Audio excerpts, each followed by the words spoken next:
Hi, this is Professor Fernandez, and we are going to work on Class Notes D in Lesson 14. So this example says express the vector space V equals the set of y of t such that y double prime minus y equals 0. In other words, the set of solutions to y double prime minus y equals 0.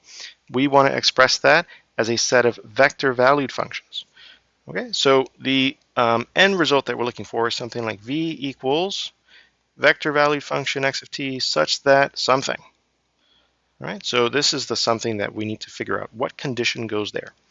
To do that, we need to convert the second order ODE into a system of ODEs. So we're going to use our substitution, x1 equals y, x2 equals y prime, and then do the similar dance, if you will, with the derivatives that we've been doing in this lesson.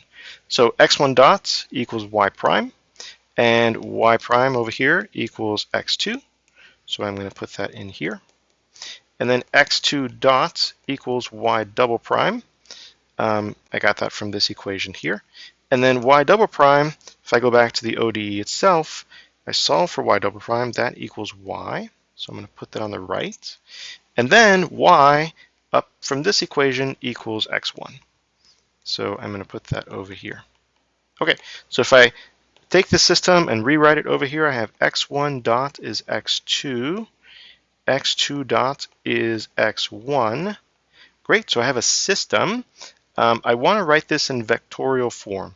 So I'm going to take the left-hand side and put it into its own vector. So I'm going to write vector x of t here as x1, x2. And then there's a matrix that goes here times the vector x. And how am I going to find that matrix? Similar to what we did in one of the previous videos in this lesson, I'm going to ask myself the right-hand side, the first row of this matrix system. The right-hand side only has x2. Okay, so it doesn't have x1. So 0, x1, and then the coefficient of x2 here is 1, so I put a 1 there. Now on to the second row, right? This right-hand side only has an x1, and it has a coefficient of 1, so I put a 1 there. It does not have any x2s. All right, so this is what we're after, right? This is what goes up here in this question mark. So I'm going to erase this and say that we've converted V to the set of vector valued functions such that x dot equals 0, 1, 1, 0 times x. Okay, and this is now a system that we can classify like we did in the previous video. The matrix, first of all, it's a linear system because it has the form x dot equals ax.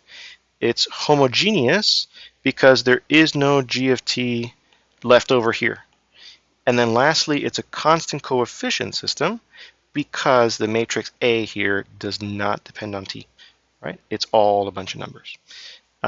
So we've now classified it, we've converted it, and this is the first step. And you'll see in the next video that we will start figuring out how to actually solve systems like this without trying, we'll still go back to information about solving second order ODEs, but our goal is to eventually to solve systems like this without needing to go back to the ODEs. And this is the first time that we are really trying to convert everything given in ODE language to this vectorial form.